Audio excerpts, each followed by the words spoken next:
All right, Happy New Year. We're back. We're coming in hot with It's a Whole New Year. 2026. You We're and here. I barely had time off. We had a little bit of time away from the madness. I don't know that it was time off. It was just time away from the madness. Yeah, it wasn't really vacation. It was just time away. That's a good way of putting it. We both got colds, so we're still recovering from that. Yeah. So I apologize if the voice is a little weird or we cough or something. But anyway, we're thrilled to be back because we've actually missed talking to you guys. We skipped last week. We're back with a vengeance. It's very exciting. All of you noticed that was a Die Hard reference from my Die Hard shirt the last time. That's awesome. It's okay. We have so many things to talk about because we've got dates to release on stuff going on in 2026. But if you haven't seen it yet, please go to our original channel right here and watch our Beartooth piece, which is listed as How to Test Drive Mini Cars on a Great Road. That was our road trip from Beartooth in September. Into September, it just came out essentially the 1st of January, and many of you were talking about it. Many of you were on the trip and are talking about it further. It was just, that is the right time capsule of what it's like to do that trip. It was pretty awesome. And thanks to Power Stop for coming alongside us for that video, because they wanted us to produce a video that is a day in the life. Mm-hmm. What is a trip like? Go on the trip with us. And so that was the entire intent of the video, is to take you along with us. And then we got some cool test drives while we were on the road. We drove some attendees, some drivers' cars, and found a hidden gem in that WRX wagon, which is pretty awesome. Yeah. So if you haven't seen that, definitely check that out. That's our latest video. It's just a cool way to share, like you said, just day in the life. It turned out exactly the kind of tone we were going for, which is you do get the feel of what those trips like, which are really special. We got a lot more trips coming this year. We should dive in with news. Have you noticed that Dodge has just decided they should just do what they do well? I think it's awesome. I'm so glad they did. And I love this piece of news because of your 8% love for the truck. Probably more than that, actually. Is it? Honestly, it's probably more than that. I don't need a pickup. It's not secret love. I don't need a pickup, love, but if I was going to get a pickup, it would be the Ram TRX. And it's back. I'm showing it in green here. Oh my gosh. It's back. It's now listed as the Ram SRT TRX. It's the first time they put an SRT badge on since, I don't care. It doesn't matter. The point is, the supercharged Hemi with the supercharger whine is back, but they didn't leave it alone. It was like 707 horsepower. Now it's 777. It's the perfect number. 777 horsepower. It's the perfect number. You know it. The perfect number, man. That's what we've got. We got to call out the Raptor. I mean, okay, whatever. What this means that what Dodge does well, they're going to do it again. Yes. That's why their sales disappeared, because they didn't sell what the people wanted. Yeah. That's the whole point, car companies. Make what people want to buy. Don't stop making that. Well, the old Charger and Challenger were huge sales, and then they just stopped making it. And guess what happened? It's the struggle against regulation and them trying to balance what the governments are saying they have to do and what their customers are saying they want to buy. And I actually think that dichotomy, that struggle, is nowhere more apparent than Dodge.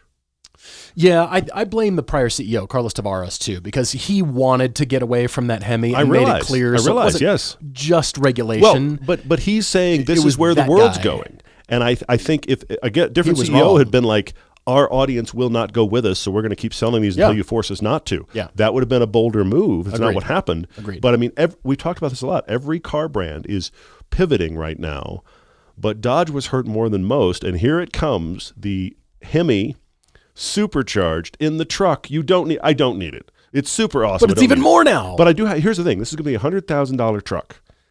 I have a counterpoint. As much as I love this truck, I have a counterpoint. We're in the world of $100,000 pickup trucks now. With 777 horsepower. I mean, this is insane. Yes. I actually think the RHO becomes a killer deal as a result of this. I agree. And I would take an RHO. Yeah. Since I don't need this truck anyway, I would take an RHO because its list price is like less, it's like $70-something thousand, and it also means resale on those is going to plummet. So if you want a deal on essentially a TRX without being a TRX, you'll buy the RHO and get slightly better gas mileage. Instead of getting like 6, you'll get like 10. It'd be great. It's going to be awesome. Terrible on this thing. Yeah, they're terrible. But this is what customers want. They made it more, even better. Apparently, the transmission is improved as well, which is nice to hear. 6.2-liter supercharged Hemi V8, 680 pound-feet of torque. That Torque Flight 8-speed auto, like I said, that's been updated and improved. 0 to 60 in 3.5 seconds. You needed your truck. This is a house. It's a house. Get to 60 miles an hour. It's a house. 35-inch tires, Bilstein Blackhawk E2 adaptive shocks with Ram active terrain dynamics, and 14 inches of maximum suspension travel. and it arrives the second half of 2026. And then commemorating the return of this TRX, customers can option their TRX as a Bloodsport Night Edition. It's actually Bloodshot, but I like Bloodsport better because that just sounds cooler and more menacing. It's a black menacing. truck with a bunch of red splash graphics on it, and frankly, this nice green is better. The green is actually pretty nice. I don't need the blood splatter graphics. It looks fine. Blood splatter. Hey, that's what it should have been. That's even better. That's what they wanted. You know, that's what they wanted to call it, and a lawyer stepped in. That's what they wanted to call it. Blood splatter TRX. They wanted to call it that. I guarantee you. That's excellent. And some lawyer went, can't do that, but you could do this. They sent alternatives. They sent back a memo with one of these three is allowed, but blood splatter is not. I promise you. We're not done talking about the new trucks from Ram. I mean, good job, Stellantis. Mm-hmm. You did something right. Good job. For sure. We're acknowledging for all the missteps that they've had lately. This is right. They've brought back the Power Wagon 2, and for the first time have now put the 6.7-liter inline-six Cummins turbo diesel in the Power Wagon. Wow. Read recently that there was a fight, the internal battle, as to allowing the winch to be installed on this, but it would block the cooling. And so they deleted the winch in the name of torque and towing capacity, almost 20,000 pounds of towing capacity in a diesel truck with more than 1,000 pound-feet of torque. 1,000 pound-feet diesel. And here it is, pulling 5 UTVs with no issues, because that's what you want to do with your Power Wagon is tow stuff. As a diesel, it's saying here 31-gallon fuel tank, potentially 600 miles of range. Yes. Because it's a diesel. Yes. Yeah. Diesels are back, everyone, with lots of power and torque. I guess, yeah. I mean, not at Volkswagen. They don't know what that word means. Except I did read the ID Buzz was going away. And then coming back. I read both. Over the holiday, I read both. One day I read going away. Next day I read coming back. So they're going. Here's the thing. It's going away for at least a year, but it's supposedly coming back. In the U.S. only. There won't be 26 models. There'll be 27s, which means you can't buy one. No one's buying them. You can't buy one for the next 9 months is what that pretty much means. They should bring the Buzz back with a diesel. There you go. Just in a thick twist of irony. The ID blah. Not the Buzz, it's just the blah. Yeah, but it works. The diesels work. Yeah. Diesels, yeah, there you go. Ram's proving diesels are back, there you go. So I love to see it. Other things that are pending, we don't know if this is going to happen yet, but I'm going to talk about it anyway because there is a bill out there in Arizona to make rural highways in Arizona speed limit free during the daylight hours. I did see this. Now, again, it's just a proposal. It's a bill. It hasn't been signed. It isn't happening yet. But the reality is, if you're not in a major metropolitan area and you're in a state like Arizona, Utah, Texas, Montana, who did this before, why are we slowing down at all? I mean, it's kind of what it is in central and southern Utah anyway right now. Go the speed you would like to go. I mean, don't be stupid. Drive, but the reality is... It should say that on the signs. Seriously, it just should say speed limit, be considerate, or something. You know, don't be stupid. That's it, yeah. So, but I mean, the reality is, if you have a tiny little car with the lowest horsepower on the road, you'd be amazed how fast that thing can go. Yeah. Over 100 miles an hour in an econo box, doable.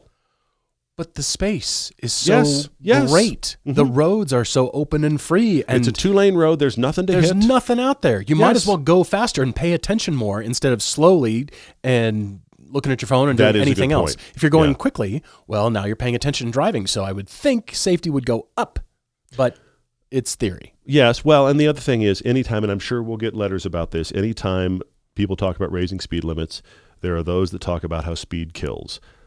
Okay, the faster you go, the more dangerous the crash. Agreed. But if you look at all the stats, speed is a factor in many accidents, but it's not even like it's a factor in more than half. If I remember correctly, and I could be wrong, if I remember correctly, the stat is something like 25 or 30% of accidents is how it's listed. But that means the reverse stat is the majority of accidents, speed was not the problem. If you flip this, you're right. It's a factor among many other things as part of that, whatever. How about paying attention? And I don't think, to your point, the person doing triple digits is looking at their phone. I don't think so either. So there's semi-trucks doing 90 plus out there, and to get around them, I've experienced this in Utah. You have too. Mm-hmm. Yeah, for sure. In central Utah on Interstate 15 going south. Yep. You want to get past a trucker that's going almost 100? Welcome to 120 to get around quickly and out of their way. Because 15 through Utah is posted 85, which means, because we all follow the this is what we've heard rules, that means that if you're going 94 and below, you won't get pulled over. So everybody's doing around 90. Everybody. Everyone. The guy pulling his boat to the lake is doing 90. Yeah. And to your point, the semi he just passed is doing every bit of 80, 85. Absolutely. So if you are a car trying to get around these guys, you are well into triples. But it's a freeway. The road's designed. The car can handle it. I am all for this. I'm going to put it out there now. I'll be shocked if this passes, but I'm all for it. Yeah, I agree. I mean, we need clearly the new Ram TRX, We do. SRT TRX. I'm telling Go you. fast. I noticed that they did not increase their top speed. It's still 118 miles an hour, which we determined was true. Yes. When we did that, when actually. we We had were in that, the middle review. of nowhere, and we tested both the 0 to 60, actually all three, the 0 to 60, the jump detection, and the top speed. All of those could be verified. They In did not the increase middle that. of nowhere. Yeah. Probably because aerodynamics and actually weight does come into play at that point. 118 miles an hour in that brick is astonishing. It really is. Yeah. It really is. We're adding FCP Euro as our partners and supporters for both Everyday Driver and Hooked on Driving. For nearly 40 years, FCP Euro has been an industry-leading supplier of genuine, original equipment and OEM parts and performance upgrades for European cars. That means BMW, Audi, Volkswagen, Mini, Mercedes, Volvo, Porsche, and even Saab. Paul, you have to call your brother-in-law and tell him FCP Euro is the place because, as I just said, even Saab. We're putting it in the ad. Anyway. They offer a lifetime replacement guarantee on everything, including consumables like brake pads, wiper blades, and even oil filters. Buy a replacement, send back the old one, and receive a credit for the full amount. For your Saab!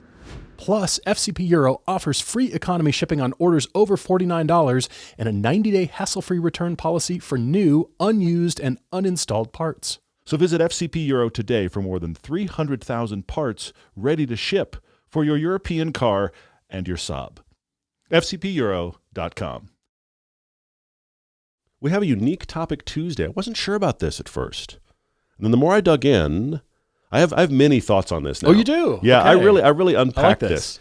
Adam wrote in and said he's curious to hear our thoughts on the following. This is a 3-part question. What car would we like to experience for one night? What car would we like to experience for one day? And what car we like to experience for 1 week. And the key is, I feel like this is as the soon movie as that Indecent Proposal. yeah, as soon as that's very funny. As soon as that time period is over, we can never drive or purchase that car again. This is a one-time shot. Indecent Proposal. It's very funny. One-time shot at this car. Exactly right. So 1 night, 1 day, 1 week. I really like this. This is cool. Adam, thank you for writing. Really appreciate it. Yeah, I'm intrigued by this. He doesn't think there would be a car that he would like to drive again. His choices in order would be the Hennessy Venom, Lamborghini Yalpa, and the Lamborghini LM002. He wants to know our thoughts. Yeah, 1 night, 1 day, and 1 week. And then you can never drive or own them. Yep. It's ever gone. It's out of again. your life. You'll never come back. Have that experience. Yep. And we're done. I started with the Dive one night. in. I want to see this. I want to know.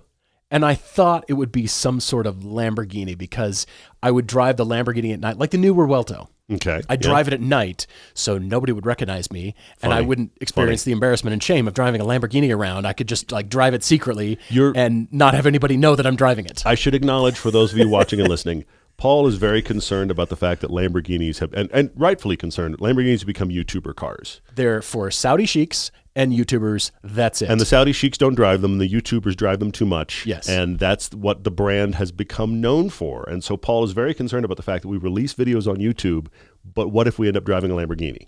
I don't know. I just feel like there's a stigma attached to it that isn't good. And like you and I keep talking about, the era of supercar ownership is sort of like, a jillion people have all these expensive supercars. It feels weird. Yeah, it does. Like we're over it and watching people crash their supercars or brag that they got some sort of supercar, but I still want to drive them. So the Lamborghini, I thought, well, yeah, maybe at night in secret so nobody knows that I'm, actually wanting, like, what if I like it?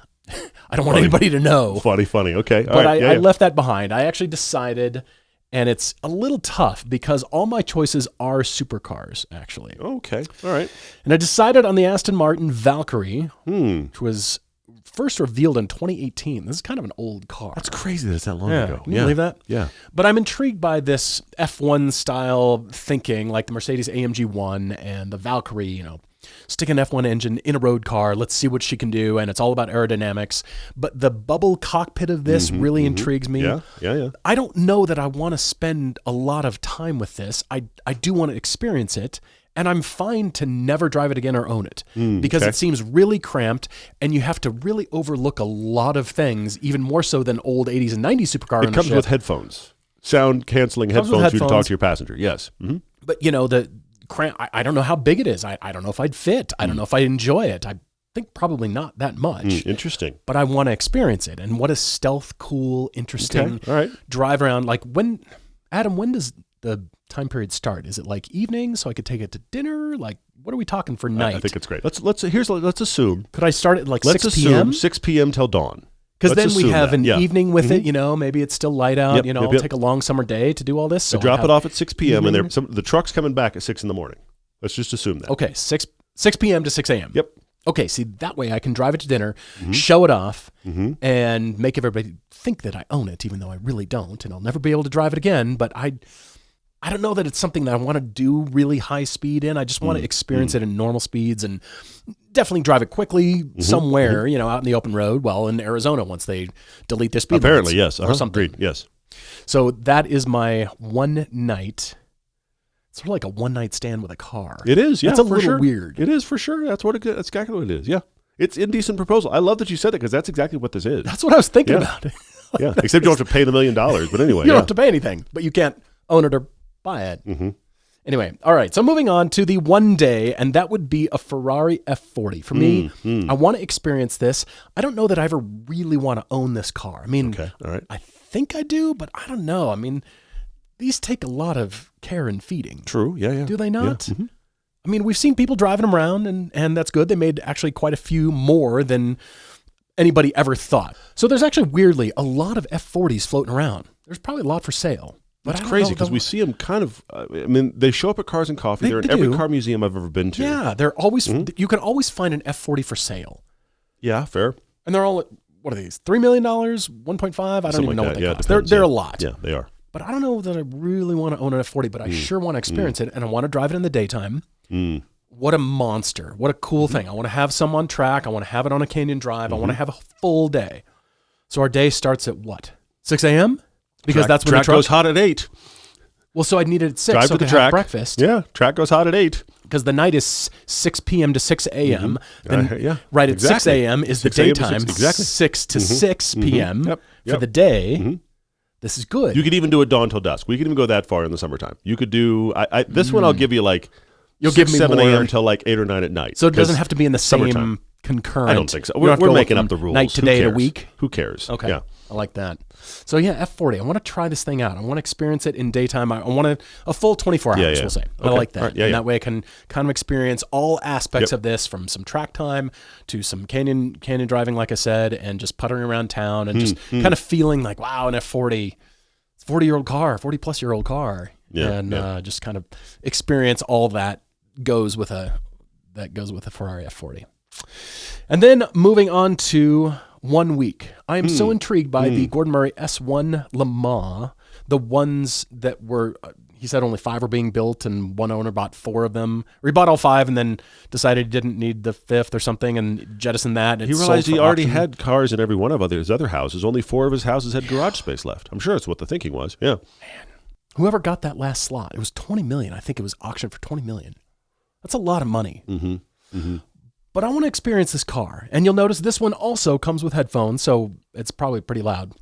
I want to take time to get to know this car.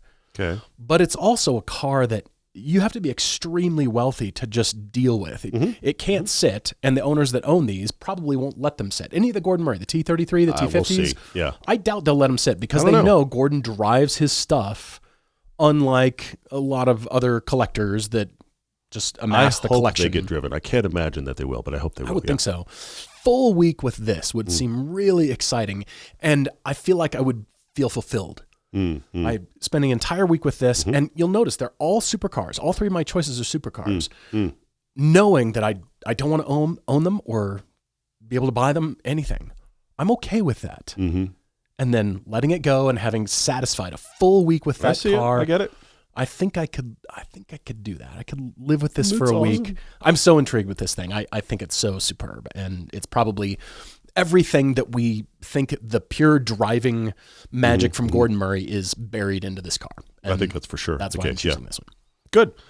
As always, Paul and I do not discuss, but you'll see that we've met each other and we know each other. So there'll be some overlap here a little bit, not directly, but you'll see where this goes. When I think about one night, that's date night. New Year's Eve just finished. I think about the fact that New Year's Eve is that like eternal night where stuff keeps going on. I picked the extended wheelbase Rolls-Royce Phantom for one night. I don't need to own this car. I'll be honest, I don't even need to drive this car. But I your just wife would like thought- riding in the back seat like she did Yes. with the G90. Would And you here's the drive her thing. around? I might ride in the back seat. I might get somebody to drive. I don't care. you Drive get it, somebody to ride ride it, it, don't yeah. care. The reality is if we're talking about one night, 6 p.m., 6 a.m., this is a long date night. Yeah. In some crazy city. I'm going to pick Vegas, even though it's not the right one. Maybe you know what? Maybe Abu Dhabi. Here we go. You know, maybe like it. something like that. You're just going and you just have a super long date night, and this is your transit from place to place to place.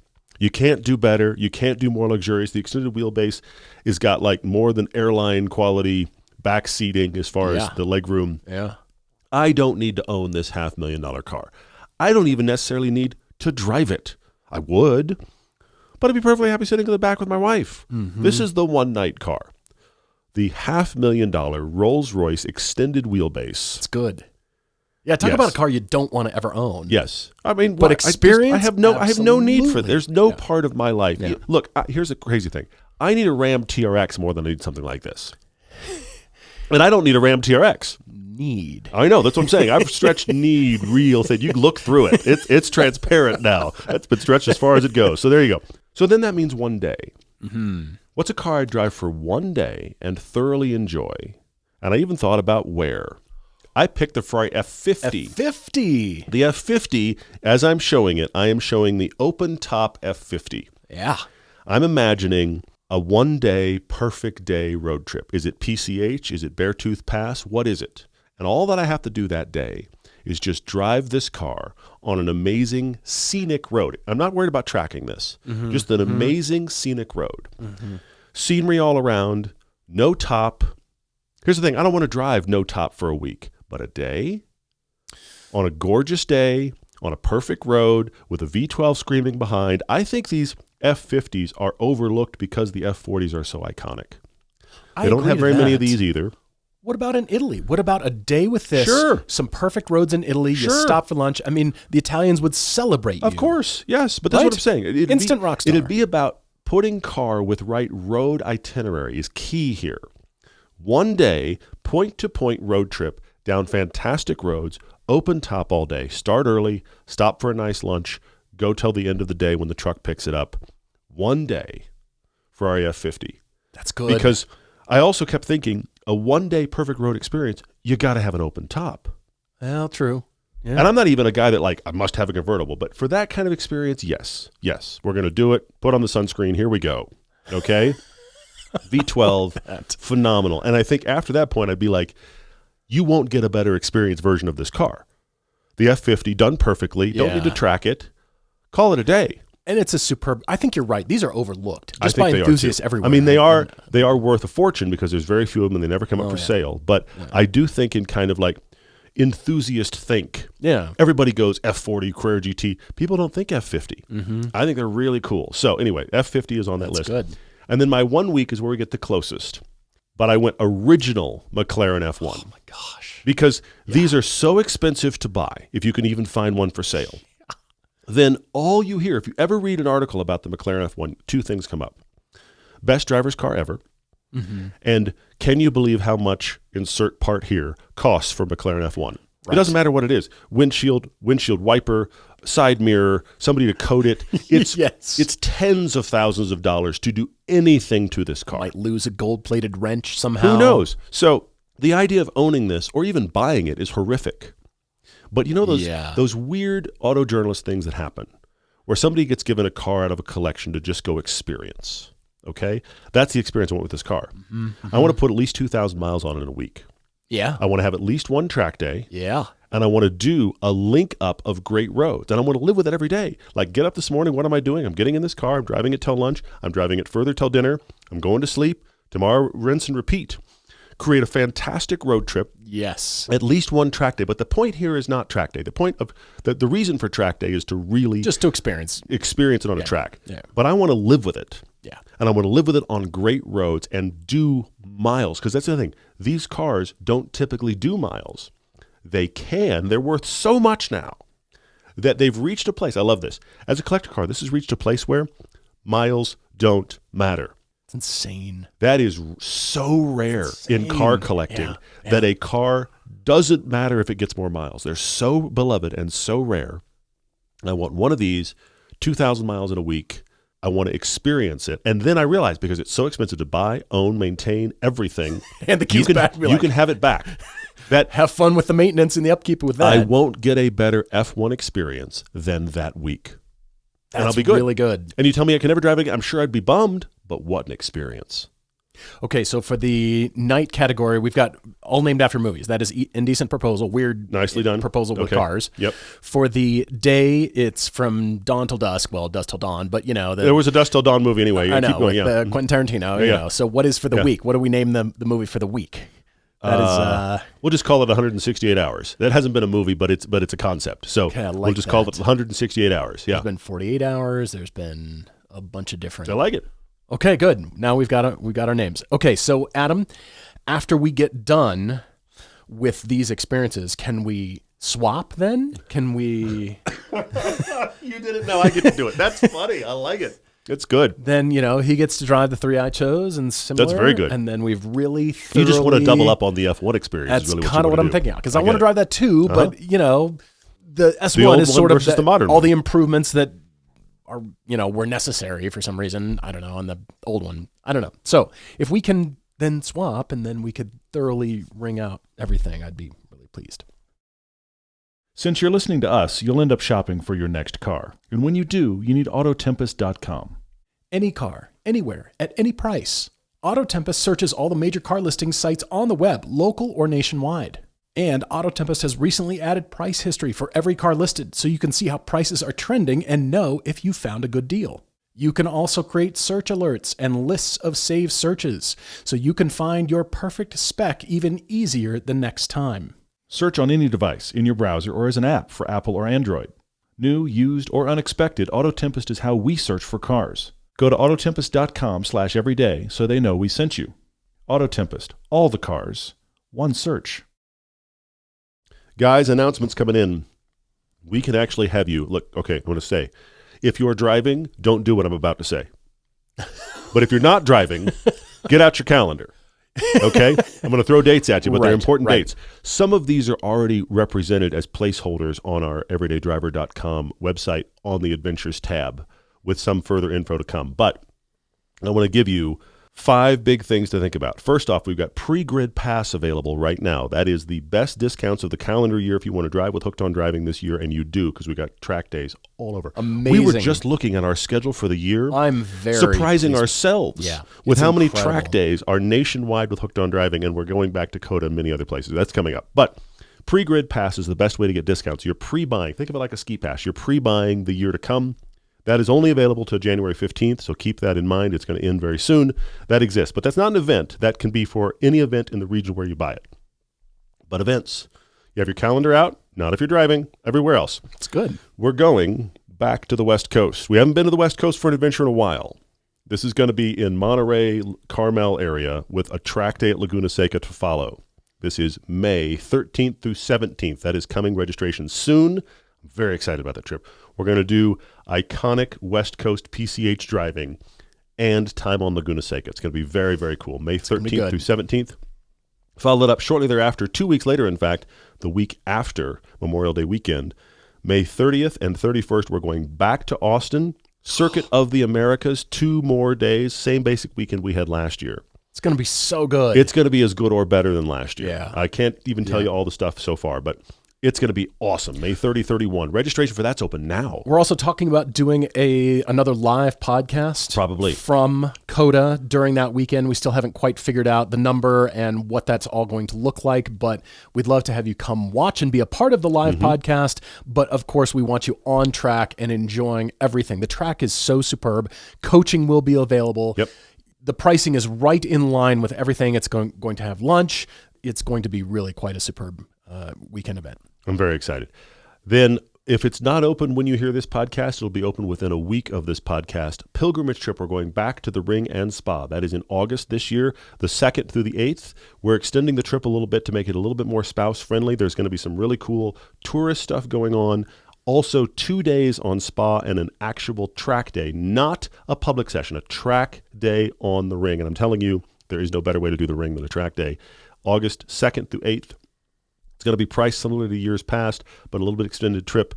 And I'm very, very excited about that one. We're going to take Hooked on Driving folks and Everyday Driver folks. There's going to be different ways to do the trip depending upon your preferences. I couldn't be more excited. That's why I wore this shirt today. I'm just excited to go back with the RSR folks and be back there with them. It's going to be so great to be there. August 2nd through 8th. So look for that. Within a week of when this podcast drops, registration for that will be available, and it will go quick. Also, for all of these, if you're a patron, patreon.com, you will get early access, 24 to 48 hours of access for patrons first, so that exists. And no details yet except for dates. Utah Adventure is back, bigger, 1 day longer. We're going to do some cool Park City stuff and the best parts of Utah, September 20th through 23rd. Look for that. That will be registering after these other guys. But those are the dates. You can put your calendar down now. or rewind to this part of the podcast, roughly 30-ish minutes in, and you can find all the calendar dates. It's going to be great because we cannot wait to do these or have you guys with us. I will quickly add an event for July 4th that has quickly become an annual thing. It's a huge bash at Watkins Glen with our Northeast region. That is July 3rd through the 5th. So big July 4th event, and you can find that on the Hooked on Driving schedule too. Just go to the Hooked on Driving schedule and scroll and look at all the dates. Every region has done an incredible job setting up the calendar. We're very proud of it. There's some great stuff in there. But yes, July 4th, put that on your calendar for Watkins Glen. That is a pretty cool annual event now. And then, Everyday Driver /Adventures for TBD. Registration as of this podcast isn't quite open yet, but it will be very soon. And then HOD, hookedondriving.com for all the nationwide events. And we're looking forward to seeing you there. Griot's Garage is our official car care partner and one of the first ever sponsors of our show. They don't just make great car care products, they want you to get out and drive. Griot's is a family-owned company, and they've been a part of every one of our road trips. We always take speed shine on every shoot, helping us spot clean cars in a moment's notice. Griot's foaming glass cleaner is the quickest and best way we've ever found to get windows clean before a big day of driving.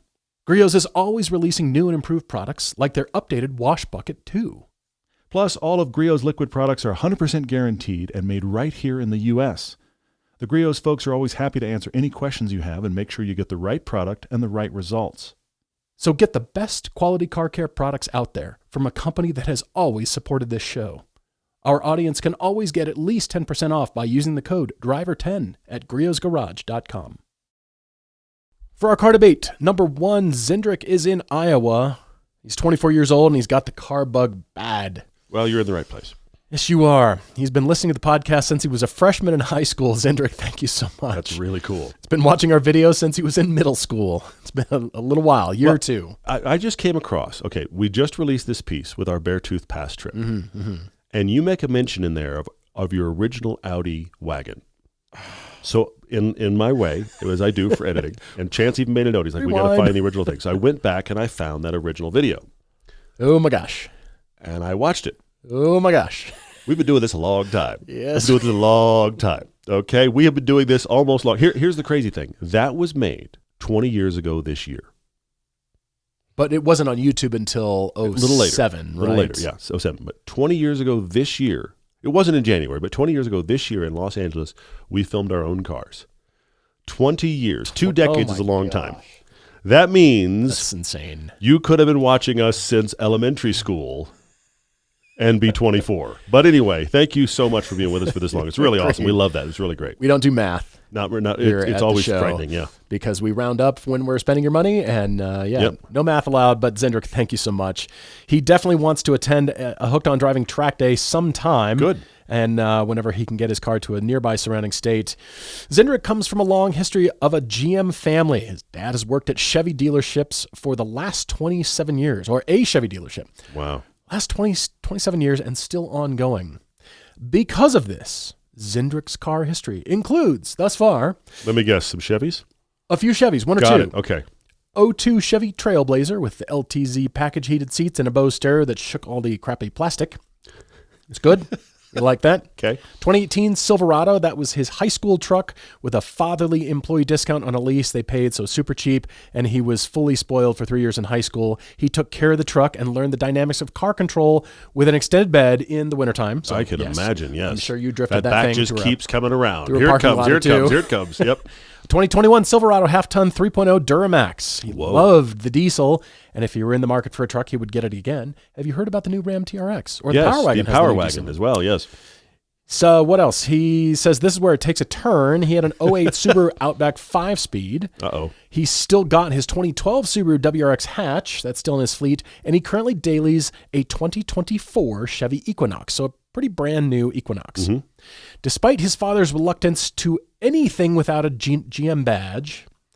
Who else? What other fathers do I know? This feels quite familiar to me, man. Zendrik, I'm right there with you, man, because this was my experience growing up. My dad didn't work for GM, but somehow that's what we bought, is GM-branded cars. Anyway, onward. 4 years ago, Zendrik had the opportunity to buy his first manual transmission because he wanted to learn so desperately and it was hurting his soul not to shift gears himself. Okay. That Outback taught him a lot about how to work on cars, but after a year, he had the opportunity to buy an attainable dream car, which was the 2012 WRX hatchback in dark gray metallic, mostly stock aside from a tune, intake, and exhaust, but had oiling issues in the oil pickup and rod bearing failure. So he spent the better half of a month rebuilding the engine. Forged internals, other upgrades, and now it makes 350 wheel horsepower on E85.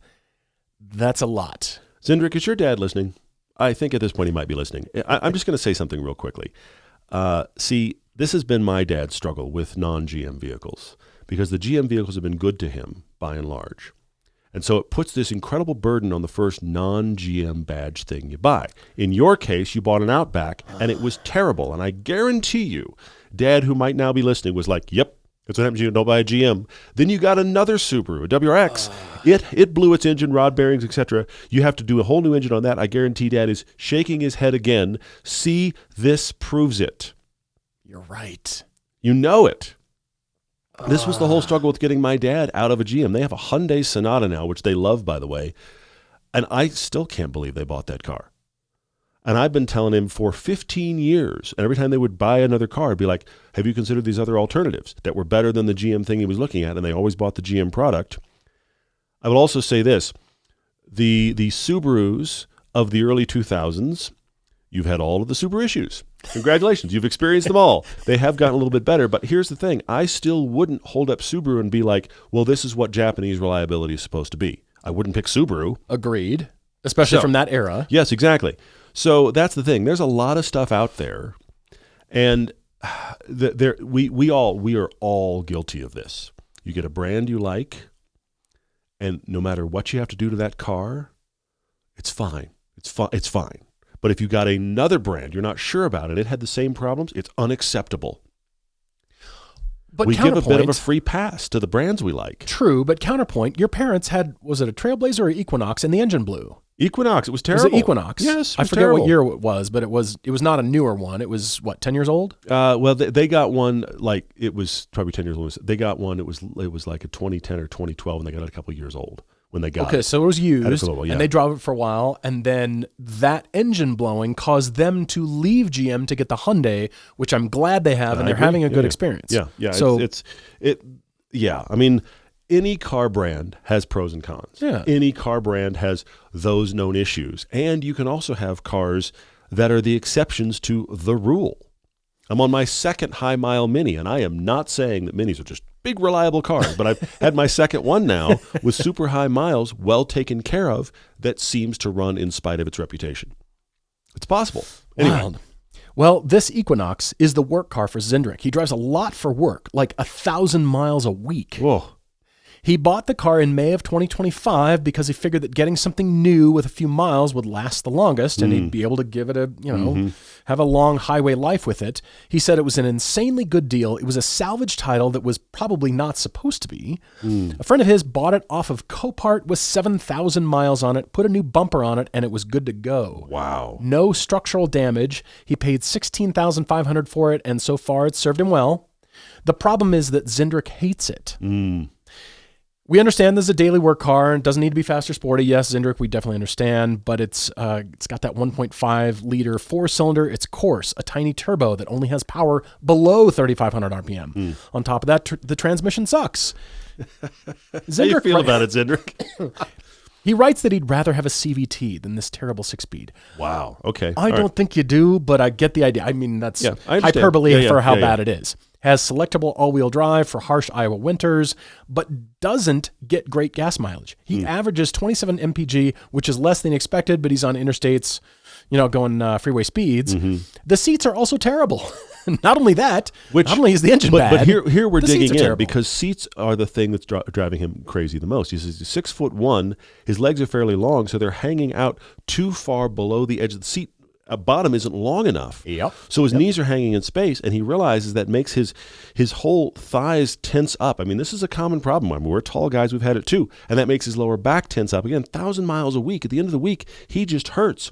I bet you, Zindrick, if the seats were perfect, you'd keep driving this without complaint. He'd be willing to overlook it, yeah. Yeah, but the seats are the thing that's making you physically hurt with that amount of mileage, and you're 24. If you get out of a car at 84, I'll give you 64, and you go, my back hurts. Okay. You get out of the car at 24 and your back hurts?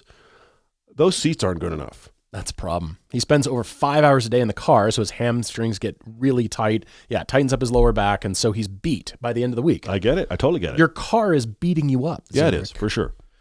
It doesn't make sense for him to get rid of this car now, having only 26,000 miles on it. But if he wants to get the most out of his money, it only makes sense to keep it. He gets paid 70 cents per mile when he's driving it for work, which rounds out to between $500 to $800 per week in reimbursements. Wow, okay. So you get the idea. This is where he's going with the budget that he's got for the car, but for his monthly car payment, which would be a lot. His car loan only has $12,000 left on it. He regularly makes extra payments, so it should be paid off in about a year or less, and it would benefit him greatly to just keep driving it until the wheels fall off. But he knows you know the what? logic. Zindrick, it's gone past any financial logic or just keep it because you got it kind of logic. This is affecting your health. I agree. That's a problem. And any car you spend a lot of time in, and it's affecting your physical nature, your body, which affects your outlook towards your job, towards life. That's a problem. And that right there, any of this smart financial moves doesn't matter to me anymore. What matters is your health, your back, your hamstrings, your physical makeup. Your car is beating you up, buddy. That can't be. And for that reason, I think you should invest in something else. And you've got quite a healthy budget to be able to do so because you drive a lot. So get something newer, more modern. And well, I mean, it's a 2024, but still something really decent. Something correct for what he needs, even if it's not the right, because you're right, Zindrick. The right financial thing is you got this for a deal. It's not worth anything. You're paying it off quickly. The financial side is stay right where you are. Yes. But you are a road warrior, and that changes the calculation. If you were driving, let's just put it this way. If you were driving 20 miles a day, 10 miles to the office, 10 miles back, 5 days a week, okay. Keep it. Maybe, but 1,000 miles a week? Yeah. Wow. All right. I've said for a lot of years, by the way, that the hybrid commuters should have the best seats. I understand, like the Prius. Yeah, for sure. Yes. They're driven so frequently, and they last so long on the highway. Those should have incredibly ergonomic seats. I agree. I understand the point of seats are where you take the money out of. You use cheap foam and cheap materials, and it brings the cost down and all that stuff. But at least the driver's seat. I agree. At least it's this ergonomic masterpiece that you never want to get out of. That should be in the Prius and the what other long distance commuter hybrid whatevers. Wonder like a GR Corolla seat, or you know what? The Supra seat, because it's a BMW seat in a Prius. Yes. Can you imagine the Supra seat in a Prius? That's not really what I want for you, Zendrick, but I was just thinking, we're talking about good seats in a Prius because BMW and Volvo make the best seats. Yeah. I'm just imagining a world where a Supra has the performance mods you and I talked about, and so the Prius, performance mods we talked about, and a Supra seat. At least the option. Okay, That'd be maybe cool. you That'd be cool. don't spec it that way, but you could have at least the option. I want the good ergonomic seat or the two front seats or whatever. That makes sense to me. So now Zendrick has not done any driving homework yet, but he knows that we're tall. We're 6'3". Zendrick is 6'1". And so if he were to get a different car, once the Equinox is paid off, by the way, I think you should just get out of it right now. I think it makes sense to get out of it, yeah. By virtue of you writing to us, you're ready to get rid of it. You're right. You're not waiting to pay it off, and then we'll see, and it'll take some time, and then you're like, well, I'm driving a paid-off vehicle, so it makes sense financially to hang on to it. Screw all that. Get rid of it. Dump it. Get rid of it now. You make too much on a weekly basis. You can afford a nice payment, a nice monthly payment for something good, and you'll instantly be happy in your commuting. Your outlook will be better. Your friends will say, wow, you're not as grumpy as you were. 70 cents per mile, and what you do for a living is drive. Yeah. That's crazy, yeah. He needs a big trunk or a hatch. He carries a large 40 to 50-pound Pelican case for work. Wonder what he does. I wonder what he does, too. I wonder that same thing, yeah. He's an assassin. No, I'm sorry. That's terrible. Anyway, moving on, yeah. The guns don't weigh that much. But anyway, moving on. That's a lot of firepower. Yeah, exactly. Anyway. He would like that to be able to fit vertically in the car, SUV, or wagon. If he were to get a sedan, he wants the load floor to be similar to the Lucid Air, where there's no real lip on the trunk, and you can slide things in and out. That's tough. Seats that fit him, long range. He doesn't care really about fuel economy. It needs to be decent, but he wants to go over 500 miles on a tank of fuel. Understand. Front or all-wheel drive for Iowa winters, decently nice interior. He says the Equinox is acceptable with heated seats or steering wheel. Yeah, but Zendrick, practically every car has that stuff. Yeah. He doesn't like the stereo. The speakers are horrible. Are they rattling the cheap plastic in the Equinox too? Yeah, probably. I think they are. He said he spent 3 years installing professional home theaters, so he appreciates and needs good sounding audio. You are also in a different category than most people, Zendrick, because you require that. Plus, you spend so much time in there. He wants remote start because the Subi stays inside where the work car is outside. And a $50,000 budget or anything that yields less than $400 per month payment since the car pays for itself with the 70 cents per mile. That's crazy. All right, good. He doesn't have a preference on body style or brand. He loves all cars. He just likes them to be good ones. And we can all agree, the Equinox is not great. It's not great, yeah. He would like to get as much use out of it as possible and keep it until it dies. Yeah, screw all that. You're getting something new. He said he also did rebuild a Subaru. Yeah, you did, after 2 of them broke. So he's no stranger to mechanical services. He has a few things he's already looked at. He says Volvo's, loves the V60 Cross Country as an option, the Mazda CX-5 Hybrid, the Honda CR-V. I want to run back through these after we list them. The Subaru Outback, again, the new RAV4, maybe the GR trim, the Audi A4 Allroad, or anything on the Genesis products. Now, he hasn't driven any of things I've just listed. Those are just the things on his short list. He's hoping we can guide him. Where did you go? I like your suggestions about the SUVs, and I've got some sedan choices for you. I want you to consider them even though it requires a larger lift over because very few cars have that flat load floor SUV style in a sedan. Like, the very true. Yeah. Zendrick, you already suggested these, and I started with this comparison that we just recently did when Toyota launched the new RAV4. We appreciated elements of both. So that was the Honda CR-V Hybrid up against the new Toyota RAV4 Hybrid that only comes as a hybrid. You suggested the GR version, the GR Sport. You don't need that because you don't need any PHEV capability. Your requirements are just get on the road and go forever. So you don't need any EV capability for a short range. I am leaning towards the RAV4. I do like how it drives. I think it's a sensible, smart, excellent choice. The CR-V is also a great choice. The fuel economy is fine. The seats are decent. Here's that new RAV4. I think the styling is on point. It's smart. It's a good choice, and it's going to be easy within your budget. But I want to focus on the wild cards because I want you to have fun too. Okay. Even though I know, I'm struggling. Yeah. All the driving he's doing is highway miles. It's just straight. It's not flat. Fun. It's just be comfortable, enjoy the stereo. Be comfortable. Yeah. So the argument really can't be made for the wild cards. But I want you to look forward to your car. It has to be great seats. And these two that I'm suggesting, starting with the Honda Civic Si, We've really liked it. It's a huge car inside. It seems like an economy car. It's a big car now. It is. And the trunk is enormous. I don't know if the Pelican case can stand upright like it would in an SUV or the Lucid Air. It's hard to say, yeah. But if it can lay flat, the trunk is enormous. It's a lot of fun to drive. You didn't specify whether you wanted manual or automatic, even though I'm sure you'd be okay with both. But sometimes the manual transmission version of cars actually gets better fuel economy than the automatics. So here we go. A 200 horsepower Civic Si, I think you'd have a lot of fun. And front wheel drive, I think it'd just be a great choice. The seats are really good. I've always kind of wondered about the Type R seats in the Civic Si and what that would be like. Better.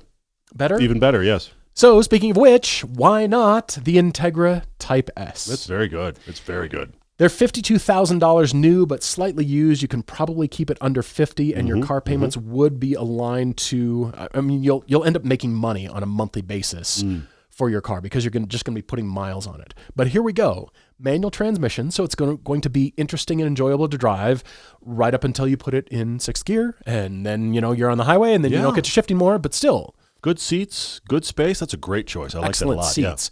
Yeah. And I think it's a car that you're going to want to look forward to. And the reason I chose this was because you suggested hatch, and there's a slight lip. It's not far, but it's about the same as most SUVs, if not slightly lower, but there is that slight lift over. Yeah. And because it's a hatch, I think you'd have plenty of space, but you'd look forward to driving this thing. And it's a Honda. Thing's going to run. I think you'd love driving the Type S, and you'd have a lot of fun doing so. So seats are quite excellent in this. And every time we've driven it, and this was part of our Beartooth film. It was that great. That we reviewed, and what a special car. So I think Rudy and Mylene that brought this, they might have had the best actual road trip car outside of the fun on Beartooth. Yeah. It was really good. It's just comfortable. It's a sensible choice. It's got power. It's engaging. It's sporty. It's even interesting on the freeway. Yeah, agreed. You're just hanging out, and that's what you're doing. The stereo is good. I mean, it's an Acura, so it's another jump in luxury, and I think you need to really take a look at this Integra.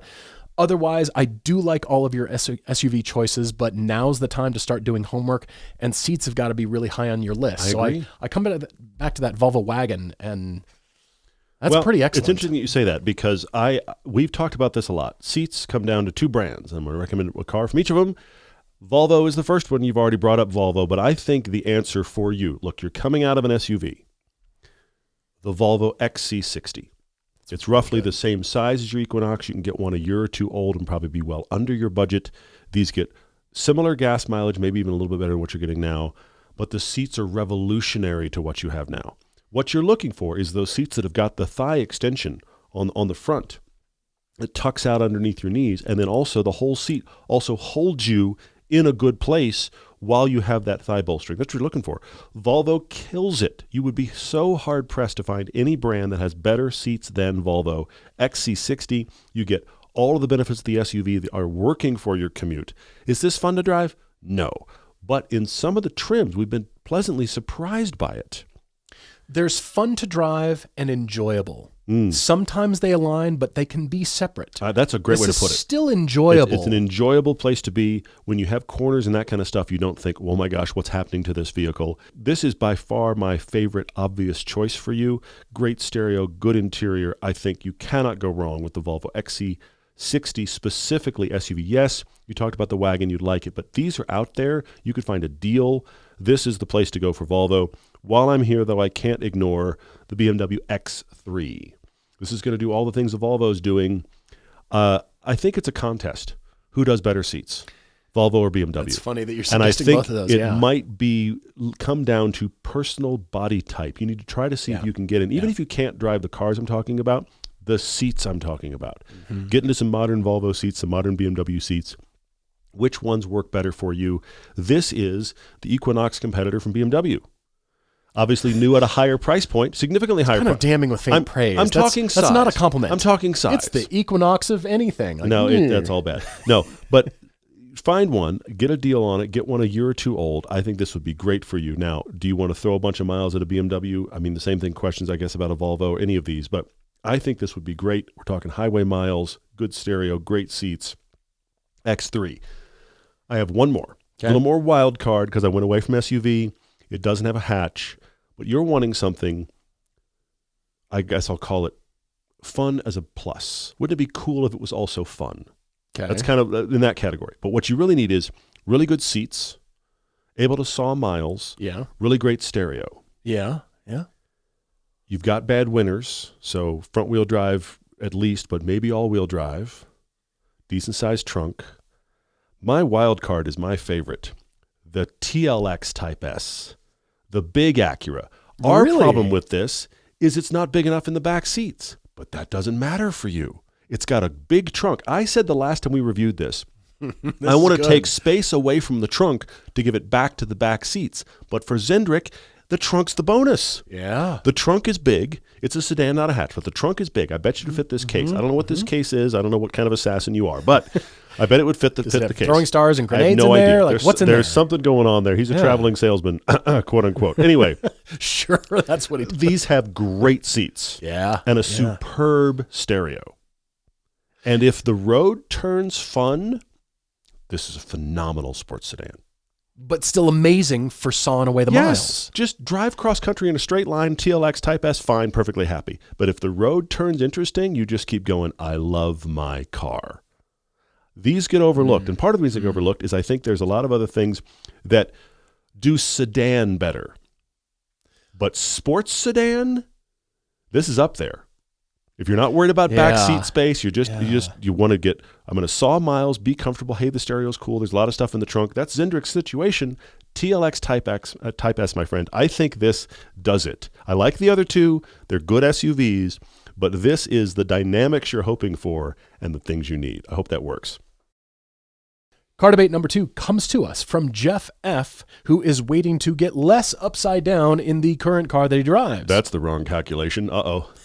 Waiting, so I'm less upside down. Less so you upside just down. gotta I just want to hurt less. That's really towards it. I'm hurting. I want to hurt less. Yeah. Which is a 2020 Porsche Taycan Turbo S as his daily. He got it in August 2023, and he loves it. I can see why. Okay. It's been a fantastic car. That's good to know. But he's upside down and waiting to get it less upside down before he gets out of it and into a new daily. Jeff is an enthusiast, a huge enthusiast. He's had a 2001 BMW M5, so the vaunted E39, and a 2016 M5. He's itching so bad to get into a new car because it's been a while, and he wants something with an engine again.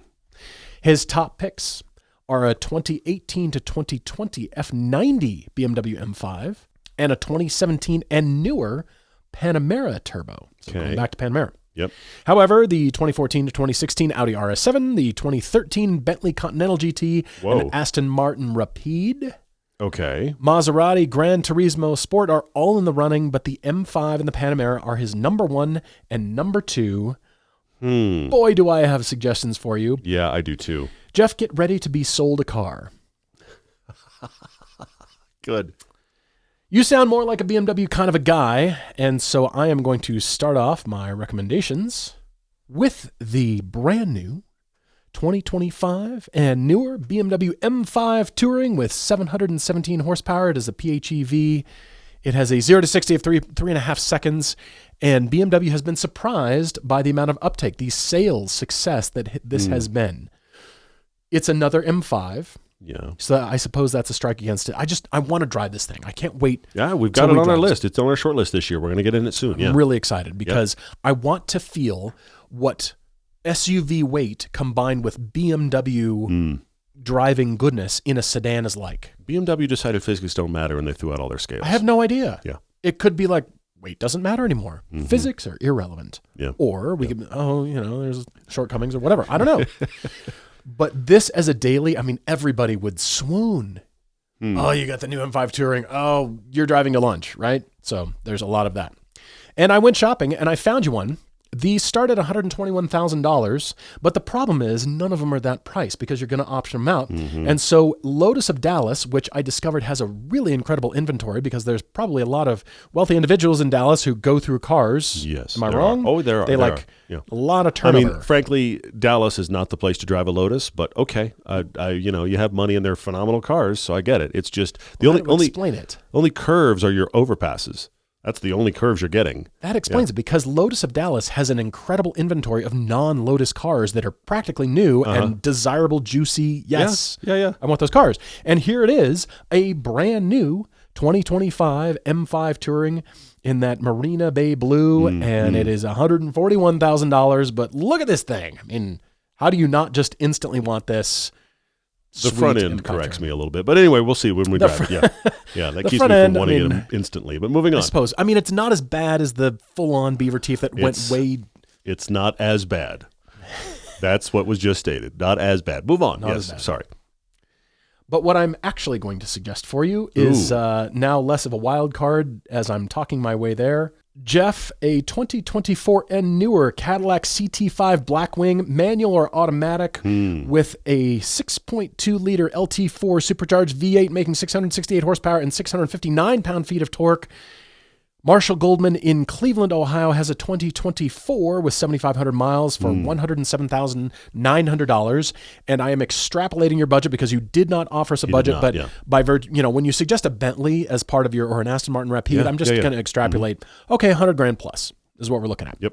So here we go. The 2025 and 2026 models have an entirely updated instrument panel. Check this out. They're now at a 33-inch LED touchscreen all the way, whereas the prior model years, they do look already a little bit dated, the 2024s and older. So again, manual or automatic, gigantic engine, the stance of this thing, and so right. The best news of all is it gets terrible gas mileage. But wait, there's more, or in this case, less gas mileage, yes. They claim 13 mpg for this bad boy. Yes. But you know what? That's what we want. It's quite efficient next to the TRX in your garage. This that's is the true. efficient car. You take the TRX when you really want to burn gas, and the CT5 when you want to burn less gas, and take the FAM. I mean, Zindrick, you have no idea how badly I wanted to recommend this for you. And that's then, funny. It's very funny. You'd be paying for a lot of car, but you'd be like, 1,000 miles a week in his CT5 Blackwing, while he pretty much just buys stock in whatever company he's going to buy gas from. Exactly right. Yeah, for sure. But Jeff, this is your car because I know your European car, and all your suggestions are Euro cars. We have not driven the CT5 Blackwing yet. We're looking forward to doing so. But if the CT4V Blackwing, which we have driven, is any indication as a taste to what this car and what we have heard about how good this car is, and the fact that the CT5 is going to continue apparently, but they're sort of like on their last legs. Like, this recipe will never be had again. I want you to have an open mind. Just put any GM or Cadillac or American car biases aside right now and go at least drive one. That's good. The stance of these things, it's so menacing. Cool. It's so mean looking, so cool. And it's such a different choice because I read all of your choices here, Jeff. I was going through everything, and it just felt like churn. Interesting. Okay. Just felt like, I got to try that BMW and that Aston, that Mercedes and that hot new thing, and I just got to try them all, and we're just going through cars, and they're all fun and good, but nothing really like, have to be here a while. I really want this car, and I finally, I think that's what might happen with the Cadillac. And put all your, I'm driving a Cadillac, and just put all of the cliches and all of the past, just put it all aside and go drive one of these things, because we see them at track days. The Cadillac V Club is quite proud. We're very glad to have them as part of Hooked on Driving. They come to a lot of Hooked on Driving events. They show up in mass. All the V Club owners are just astounded by their cars, and they're quite capable for track use. Yeah, as big and heavy as these are, you're right. They're designed for track use. How much more fun will you have on the road? The sound, you wanted something with an engine. 6.2-liter supercharged V8. It has a sound. This is an engine. GM does know how to build engines. Yes, they do. Yeah, they know how to do dynamics. They know dynamics. That's the reality. I love it. It's good. It's good stuff. Blackwing. I love it. All right. So, Jeff, I'm going to run through the cars you've listed, and I'm going to give you pros and cons, and I'm going to land on a wild card I'm quite proud of. First off, let me start with where you are right now. You have a Taycan Turbo S from 2020. Now, look these up. This MSRP on this car was north of $200,000. Were they that much? They were more than $200,000. Depending upon how crazy you got with the check boxes, that means you could get well north of $200,000. When you bought it, based on how fast these are dropping, it probably cost you somewhere around $100,000. It was probably 50% off when you bought it, or close. And right now, that 2020 is worth 80. Ooh. I This mean, is on all one me hand, looking up on they're only 80. On the other end, if you've got $80,000 in Auto Tempest right now, you can get a Taycan Turbo S. This is a blindingly fast car with also, let me put this out there, surprisingly small back seats. So what I'm hearing from Jeff is you have a 4-door car. You don't need 4 doors, 4 seats, but you have a 4-door car. Also evidenced by some of the other things on your list. But I wanted to put us in price perspective here. You want to be less upside down, but everything on your list is going to depreciate like a stone. It's just going to fall right out of the back of the world. Anyway, so Taycan Turbo S, roughly 100 grand to play with. You've said new M5 or newer M5. But haven't we done the M5, Jeff? We've owned the M5 many times. And I think this new M5, I'm looking forward to driving it. BMW has figured out how to make dynamics exist and be wonderful, and weight doesn't matter. They've figured it out. I don't know how they've done it, but they've just thrown out all their scales and gone, we've got this solved. So I'm sure this drives well, but this is going to drive big after your Taycan. True. Really True. big. And you've done M5, so no M5. That brings us to the Panamera. I think you would love this. I think this would also feel big compared to your Taycan. It actually, unless you get the big Turbo S, might feel slow because the Taycan is electric power. Now, the e-hybrid version of the Turbo would help you here. This is crazy. When does a Porsche feel slow? I'm in crazy town right now. But I actually love the dynamics of the Panamera very much. I think if it's this or M5, it's this. Panamera is the better choice. Now, I also feel like there may be times, though, when it feels familiar enough to the Taycan, you wish you were still in the Taycan. Now, these are actually depreciating better than the Taycans, because the Taycans are just whistling. They're dropping so fast. These are hanging on to value better, okay? So if you're worried about hurting less, this is your play, okay? So that's the thing there. So Panamera. The Audi RS7 is very cool, except for the fact that the Panamera exists. These are awesome. And aren't these dropping like stones, too? They are dropping like stones. There's deals on these like crazy. But I like the 7 of the Audis very much. From A to S to RS7, the 7s of Audis are great, except for the fact the Panamera exists. That's its real problem, because the Panamera, I think, looks better, drives better. So there you go. So that's a tough one for me to say. Yep. The Aston Martin Rapide.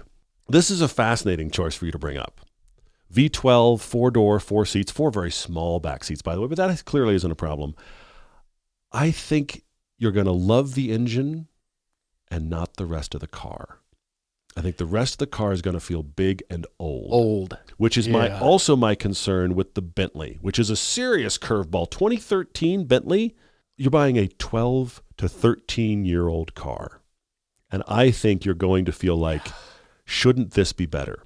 And these Bentley Continental GTs are overlooked a lot on the used market. There's a lot of car available right now for a used Bentley Continental GT, and I think in general they're a fantastic place to be. But this is big, it's heavy, and you're talking about a 12-year-old car. I think those are the things that are going to disappoint you, is you're going to wish it was more modern. Yeah. But this is the price you had to go to get to this, which brings me all the way around to my wild card. I'm thinking depreciation is something he isn't scared of. He just wants to hurt a little less. Okay? We need to get the new Maserati Gran Turismo.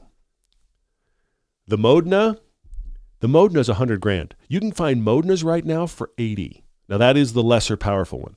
This Trofeo, the good one that you want, this is all-wheel drive, 500 horsepower. You can find them right now, Jeff, for 150 grand. Are they really? The list price was 250, 270. 150 grand. Now that means, look, these are probably going to depreciate. I don't think they're going to depreciate as bad as the Taycan, but they're going to be able to see it from there. Okay? They're still going to depreciate badly. This intrigues me. But like crazy. This lives rent-free in my brain, this car. Because I don't need a car like this at all. But talking about a 4-door car that's all-wheel drive, imagine this as the car in the back of garage you can use no matter what the weather is. I drove this down some of the best roads in California at serious speed and couldn't believe how casual it was. Still enjoyable, but just casual. It was just no big deal. Powerful, agile, great brakes. I came around a corner and there was like the guy like trimming the shrubbery unannounced around the corner. Chance was with me. Coming down from Good Vibes at speed, talking, going fast, came around a corner, and here was a tractor. Got on the binders. I mean, it was scary, but got on the binders, and it was just like down. Okay, and then trundle around him, and then we were gone again. And I don't wish that moment on anybody. I don't. No. But this has got great brakes, great handling. They look good. People will think you spent $250,000. You won't have even spent half that. And it's so sexy. The proportions are They've so nailed beautiful. The styling. Yes. There's a lot of space. In the market you're shopping in. And they're all-wheel drive. Exactly. I think this is the play. You're going to get a great sounding engine, an actual engine, a brand you haven't had before, a new experience. This is why it's my wild card, because I think it's a little more than you want to spend. And I think my other issue here is I really think it's going to depreciate more than you'd like it to, because you're trying to get out of depreciation. But I do think it's going to depreciate better than a Taycan. Todd has recommended a Maserati, everybody. I would like that noted. I have. On today's There podcast, it is. Whatever day this is. Time, there it is. That happened. Noting that Maserati got recommended. Mm-hmm. Not by you. Just saying. You wore the shirt. I did the recommendation. Which actually surprised me. We do not share. I didn't know that was coming. That's fantastic. So you've got a shopping list. One heck of a driving homework list. Jeff, I'm so excited. I'm kind of jealous that you get to go drive all these cars. When those Gran Turismos are $40,000, you and I are going to be figuring out what series we can do to just randomly buy one. Yes. And how bad will they be? I don't know. At $100,000, that is a steal. I mean, it's such a weird thing to say. For that $100,000 is a lot of money. It's a lot of money, but for that car, it's a steal. It's a lot of car. I was shocked by this car. How I agree. Fantastic the feedback was and how well it drove. But then we were like, yeah, this is not a $205,000 or $215,000 car. It's like, not at all. Not at all. I think it is by far the best car Maserati has sold in a while. And because of what it is, the list price is over $200,000, and none of them are selling for that. And used, they're already down again, 100 to 150, and the bottom of the Modenas is like 80 already. Car's not even a year old. Those aren't slow. No, not at all. Not at all. It's like 450 horsepower or something, right? Which is still fine. You'll be all right. Yeah, for $80,000. It's crazy. Oh my gosh. You don't need one, and yet you do. I understand. I'm with you. Wow, Jeff, thank you for writing. Zindrik, thank you for writing. Maybe Zindrik. Maserati GT. That's a terrible idea. But his GM-loving father, it's just like talking to him about the maintenance on his Maserati. Can you imagine that dinner conversation? Yeah. I mean, talk about causing your here's car the to thing. plummet in value. Can Zindrik buy the Maserati and then take it to the GM dealer where his dad works for service, just to have the whole world just kind of blow up on itself? Screw with them. That's just, hey guys, can you work on this for me? Anyway. Thank you both for writing. Write to us, everydaydrivertv@gmail.com. Topic Tuesdays, car conclusions, and car debates. You guys are doing great on car conclusions. Unfortunately, we will not get to car conclusions today. We're just going to jump right into social media questions. Thank you guys for all the questions and comments that you've added to both Instagram and Facebook. We really appreciate it. But yeah, we've got a ton. There's been a lot of buying of cars, and you guys are doing really great. Glad. So keep it up. I encourage you. Please keep sending. Like I said, there's a call to action for your car conclusions, your car debates, and especially Topic Tuesdays. It's great stuff. Yeah, keep it coming. Where are you at on questions? Dive right in. Well, Abhishek, I wanted to talk to you real quick and say you're asking about, are we coming back to the Bay Area anytime soon? Did you hear the announcement? Yes. You actually joined us in 2017. 2017, we did one of our very first ever adventures. And our demeanor was really like, will anyone come? And then it was more cars that we could fit anywhere we tried to park, which was awesome. Yeah. So we're going to limit this to probably about 20 cars or so. It's going to be great driving. Again, that is going to be the middle of May of this year.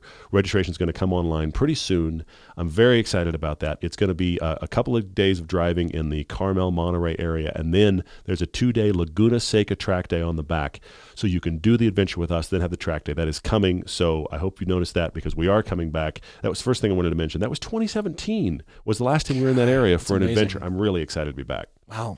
On Instagram, travel.eating asks, how best to keep your nice car clean and protected if you don't have a garage, a carport, or any sort of roof over it, and you don't like or trust car covers. See, car covers is my go-to answer here, and you're going to have to keep it washed. You're going to have to get the monthly subscription to your local car wash. Hopefully it's not the scratchy, brushy kind, but the spray-only kind. But Travel.Eating, this is David on Instagram. I think you might not be aware of car cover technique, and that matters. It sounds anal and crazy, but it does matter. You don't just slide the car cover off and wad it up and bunch it in the trunk. There is technique that keeps it nice and keeps the outside on the outside and the inside clean and dry. Yep. And that is when the car cover is on the car, you roll up both ends to the middle. So you're making, I guess it'd be a burrito or a chimichanga. Okay. Start at the front and rear, and He's about food, so keep going. Yeah. You roll, that's right. That's a good point. Travel and eating. Yeah. So you roll everything to the middle. You flop it over, and you want to. Can you roll. do sides instead of front and back? No. You got to do. Okay. Very keep specific. Going. So All right. roll to the front and back, and so it's draped over the car, side to side, front and back, at the middle of the car. Got it. And then you flop the sides over onto the top, and then once more, so it's on the roof, and then that is clean and dry, and you stick it in the trunk. Then when you're ready to go, and you need the car cover, reverse. So you flop the sides down and roll the ends over the backs. I like it. So yes, think about food, and that way it keeps, again, car covers are big and messy and they're tough to deal with, but not if you've got the technique down, and that is so crucial to keeping the car cover nice and the paint nice, so it's not that thin layer of dust, not constantly scratching the inside. Know that about car covers, important, and that changes the game, and that way I think you'll be happy, but technique is so important. The Bruce B says, how far in advance do manufacturers put press trips on our calendar, and are there any trips we're looking forward to the most this year? Bruce, I'm going to spear off of your question in just a second, but the thing is, manufacturers' press trips, you just never know. You know that car's coming. You know there's going to be a trip. But then the email pops up. Some manufacturers are like, save the date, like way ahead of time. But most of the time it's just like, bing, inbox. And it's only a few weeks away. I'm always surprised by that. Now, Paul and I don't get invited to a lot of manufacturer press trips. We don't do that. And partially we've created that for ourselves because we really want to have time with the car. And we want to shoot it our way, ideally get a comparison going. These are not things that those manufacturer press trips are set up for. So we don't do very many. We're always, we're always surprised when we're invited. We're like, oh, look at that. And so we never, here's the thing, we never plan our calendar year around manufacturer press trips. We just plan our year. And we've missed out on various ones over the years because we had a big trip planned and then theirs pops up and we go, oh, we can't go because we're wherever. That's happened many, many times. So we can't plan for that. We have all the trips this year, Bruce, that we've already talked about, plus a couple others we haven't brought up yet. We've got some good filming trips going on. I cannot wait to share some of the big stuff we have coming this year. We need you guys watching. Truly, we need you watching because that's going to benefit us, not only in audience, but also in sponsors. So I'm just going to put it out there right now. If you want to support the show and the biggest stuff we're doing, the best thing to do is patreon.com. We would greatly love your support there. You can link there right from our website. That is the best way to support us. But I think if we do what we want, a couple of our biggest things ever are going to come out of 2026. We'll see. That's the intention. Over on Facebook, Linus Yates watched the Beartooth piece last night. He said, real diversity of cars and everyone a good car. His question for us is, how do we handle that big of a group without having incidents? Linus, there's always incidents. We've experienced them on almost all of our trips. There's incidents. Things can happen from you name it. And we want everybody to be aware of it. We have a driver's meeting before we set out. Each day. And we cover all of that. And we talk about, here's the potential, here's what to look for. But the biggest thing is the mindset for every one of those drivers, because it's not just all of us driving happily along as individual drivers like we usually do. It's a collective. We are now a group.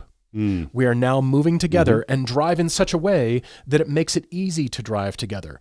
We're friends here. We're helping each other do passing and calling out on radios if we need to get around something. Hey, something ahead is in the road. We're informing people behind us. We are now thinking collectively as a group moving through time rather than just, hey, we're driving along. Well, there's going to be people cutting you off, people coming in here. Hey, I want to get around that guy. Hey, is traffic clear? Can you look ahead for me? We're constantly talking to each other, reporting, and that helps the entire group actually move. Hey, the turnoff is a quarter mile. Somebody will hang back and you'll see the turn signal or the rear of a car. Oh, that's my turnoff right there. Yep. You know, cars get separated. So there's the pack of 3 or a pack of 5. Somebody will wait at that turnout because it's hidden. Maybe that turnoff or that road is, oh, you know, we don't want people to miss it. So we're always thinking about, you know, everybody's together. We're all this one big group and thinking and driving in such a way that it can minimize any incidents. Yeah. Not saying it doesn't happen, but we've had mechanical issues. We've had other issues. We've definitely had stuff happen, but thankfully, it's been minimal when we've had things happen, and it is the exception, not the rule. And you're right. It comes down to that collective thinking. That's a very big point. Bradley J says, there are rumors of a C8 Grand Sport. I've heard these rumors too. What does Chevy need to do to ensure it's a successful execution of the Grand Sport trim? Gave this some thought. Because in the C7 specifically, and also in the C6, but the C7 specifically, it is kind of the one you want. The Grand Sport trim was all said and done. The Grand Sport was the one you wanted. It was a good trim in the C6 too, but in the C7, I think it is the trim to buy. So how do they make it matter? We've heard a couple other rumors. One of the other rumors we've heard, and you may have seen photos, is GM completely redesigning the center console and the possibility of a manual transmission. Okay? The Grand Sport will work if, and these are all rumors I've heard, there is a slightly different engine configuration than they offer everywhere else, because they have the base engine. They have the crazy Z06 engine. They have that with turbos for the ZR1. They have the all-wheel drive E-Ray. So what engine variant is in the Grand Sport? That will be something to differentiate it. But I think if they have an engine variant, especially if it's naturally aspirated, like a variant of the original naturally aspirated engine, would be really cool, even if it's detuned. Like, what about a detuned version of the Z06 motor? Still has that scream, but might be a little bit less high-strung. I mean, you'd think they just put the Stingray engine, the Who knows? naturally aspirated Stingray engine, maybe, in which it. is also really good. Who knows? Or maybe that with more power. And then manual transmission. It's got to have a unique engine and manual. I think, and the other thing is, I think the Grand Sport might be the trim to get a manual, because if you're buying the Grand Sport, you've looked past all-wheel drive in the E-Ray, track car on the Z06, or world beater on the ZR1. You just want a vet you can use. You're not chasing tenths. So why not have a manual in that one? Since everybody's been crying for the manual since the beginning, if they can figure out a manual in this car, that's where it goes, is the Grand Sport. I don't know if that's possible, but I've seen the spy photos. You probably have too. Chevy's working on a manual for the C8, maybe. I think it's probably more development about the C9, personally. And they keep talking about, while they're doing this engine variant, who knows? But different engine, manual transmission, that's a Grand Sport I think I'd get behind. I love the magnetic ride. Yeah. It's a big part of the Phenomenal. Corvette's identity. Yes. But I want Corvette to take about 400 pounds out of a Grand Sport. And to do that, they'd have to go to a traditional suspension. So maybe they could tune it in such a way so it doesn't have MagneRide. So you're losing out on that goodness. Maybe. But you said we're not going after track use. Yeah, but so let's make one suspension, and I'd almost err on the side of less weight than continue with MagneRide. If we can take like 300 pounds out of it. I don't know. That's hard. That's hard with that car. But I do see where you're at. Okay, I'll go real fast. For our last question, Kirk Meyer has said, we've talked about Porsche and Toyota collaborating for a new MR2 and Boxster. Yes. We've also talked about Toyota and collaborating with GM for a new Fiero and an MR2. Let's that do that. aside, who could Honda work with to create an S2000 and sister car? I thought, let's keep it Japanese. Maybe Mazda, but you remember Honda and Nissan Honda was going to buy Nissan, or something was going to happen. And Nissan needs a cool new sports car desperately. Something light, something cool. They could share manufacturing. Nissan has excess manufacturing capability. You just give me a brainwave. And that is kind of like, Supra was the hardtop Z4. BMW sold the convertible, and Toyota sold the hardtop Supra. What if Honda and Nissan get together? The hardtop is the new 240. Oh. And the convertible is the new S3000, only available at Honda. That's it. You could even differentiate it further and say the Honda comes manual and the 240 comes auto. That's really interesting. Because then it would be lighter, smaller, and below, hopefully, the Z car. It'd be in the $40,000 price range and not the 50 to 60. Both companies could benefit because Honda could say, hey, the S2000's back. Yep. Nissan's like, finally, we have good, fun sports car product again. Exactly. Smaller, lighter than the Z. And then also it helped keep the S2000 price, S3000, whatever it's going to be, competitive with the Miata and not up with the Supra. I like that. Well, I think we've solved that. Tune in next time when we solve world peace. Right. These are the two guys. These are the two guys you want at the front line of that conversation. All right, everybody, we're going to get together. What we'll do, we'll just take everybody on a drive. Here's your cars. Here's your radio. Yes. At lunch, we're going to solve the real issues. Work together. But right now, we're going to work together. We're going to do passing. We're going to do Beartooth Pass. Exactly. We're going to have pizza for lunch. It's going to be awesome. Y'all come. Could be It's going to be perfectly great. Yeah. Thank you for watching. Thank you for listening. Pass the podcast on to somebody you know would love it, benefit. Keep writing to us all those great emails, Topic Tuesdays, Car Conclusions, Car Debates, and we're looking forward to 2026. Yeah. We're off and running. We've got a huge year ahead of us. We're thankful that you're with us. Keep watching, keep listening, and more to come. Until next time, cheers, everyone.